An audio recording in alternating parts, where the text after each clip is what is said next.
सोचिए, एक नया नया देश आज़ाद हुआ है और सामने एक बहुत बड़ी चुनौती है।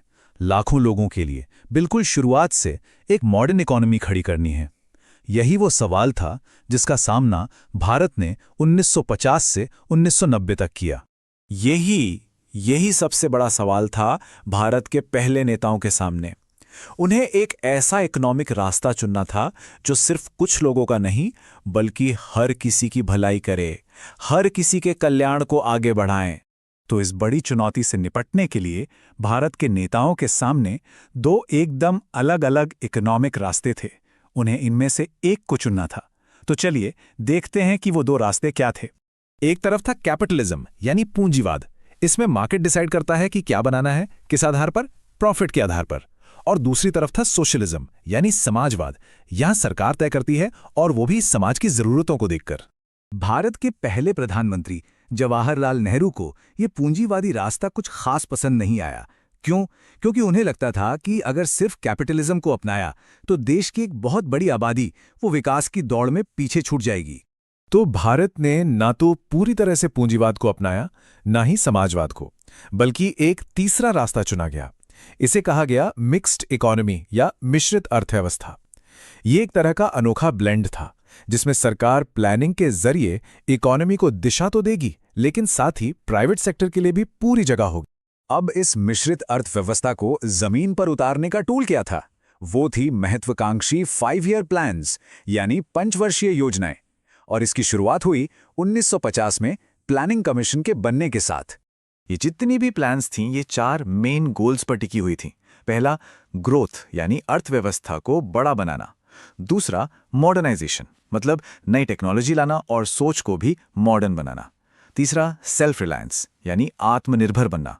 और चौथा, इक्विटी मतलब सबको बराबरी का हक मिले, निष्पक्षता हो। इस पूरी चुनौती को ना एक केक के उदाहरण से बहुत आसानी से समझा जा सकता है। सोचिए, इकोनॉमी एक केक है, तो ग्रोथ का मतलब था इस केक को बड़ा और बड़ा बनाना, और इक्विटी का मतलब था ये पक्का करना कि इस बड़े केक का एक टुकड़ा हर किसी तक पहुंचे। तो इन बड़े बड़े लक्ष्यों में से सबसे पहली और सबसे जरूरी चुनौती क्या थी? वो थी एग्रीकल्चर यानी हमारी खेती। भाई, एक ऐसा देश जहां ज्यादातर आबादी ही किसानी करती हो, वहां तो पहली लड़ाई खेतों में ही जीतनी पड़ेगी। देखिए, आजादी के समय हाल ये था कि हमारी खेती की पैदावार बहुत ही कम थी। इतनी कम कि अपने ही लोगों का पेट भरने के लिए हमें अमेरिका जैसे देशों से अनाज इंपोर्ट करना पड़ता था, मंगाना पड़ता था। तो इसका सल्यूशन 2 हिस्सों में आया। पहला था लैंड रिफॉर्म्स यानी भूमि सुधार।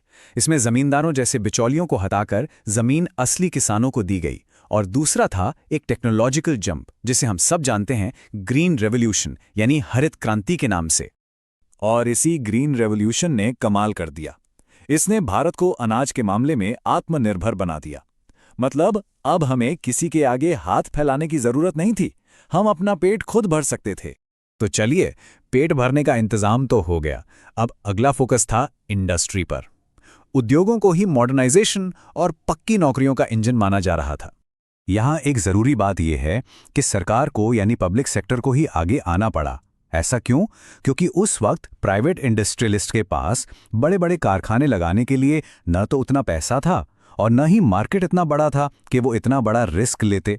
और सरकार के इसी कंट्रोल से एक ऐसे सिस्टम का जन्म हुआ जिसे बाद में परमिट लाइसेंस राज कहा जाने लगा।